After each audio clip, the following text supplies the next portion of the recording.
went with my husband to the dermatologist just as a moral support, and I was just sitting and observing what was going on, and Dr. Clayton Parker looked over and said, "Can I check a little spot on your cheek?" that I thought was absolutely nothing, a little sunspot, and he took a picture of it with his special camera, and after we looked at it, he said, "I really think we need to get that." And so he said, when I finish with Billy, he said, "We'll just get you up here and do a biopsy on it." And I was already thinking not too many physicians would offer to do anything like that and you not have an appointment or anything. And while he was doing the biopsy, I looked at him and I said, "How could you be a good doctor and have a conscience if you saw something and you didn't say anything?" And he said, "Well, I can't. That's the reason I did." And it turned out to be melanoma, which is the bad boy of the skin cancers, and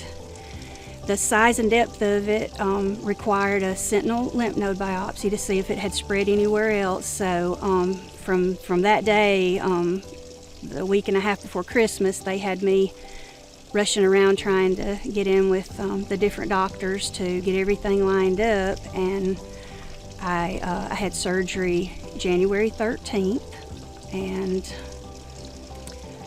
we waited for the results from the biopsy. Was the toughest part, and got scary really quick with that.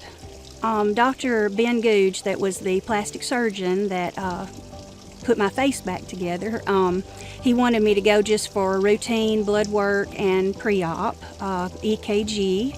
So he said, "You can go back to your regular physician for that." So I went the Friday before Christmas, and they told me the EKG looked good. They would check my blood work, which I have every year.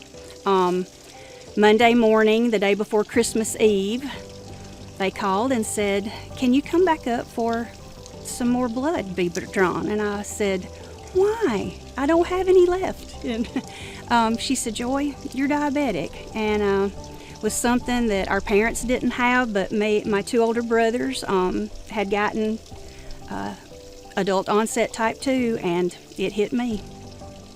But it was a blessing that we found it, because they would have probably postponed my surgery if we had not gotten it under control. First of all, I'm so thankful that North Mississippi Medical Center hired Dr. Clayton Parker, and that he's in Tupelo now, and that he was there when I needed him. I tell anybody that I tell my story to, that God had me in the right place at the right time, and had a sweet, conscientious doctor that was willing to go out of his way, even though I didn't have an appointment, to see me and check something that he obviously thought needed to be seen.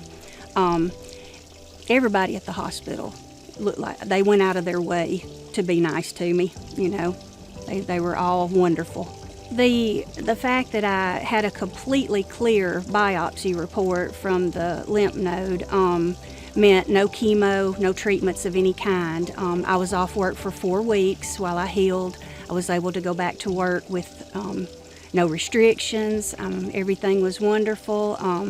I have a little bit of numbness that I still deal with, but that doesn't impact my job at all.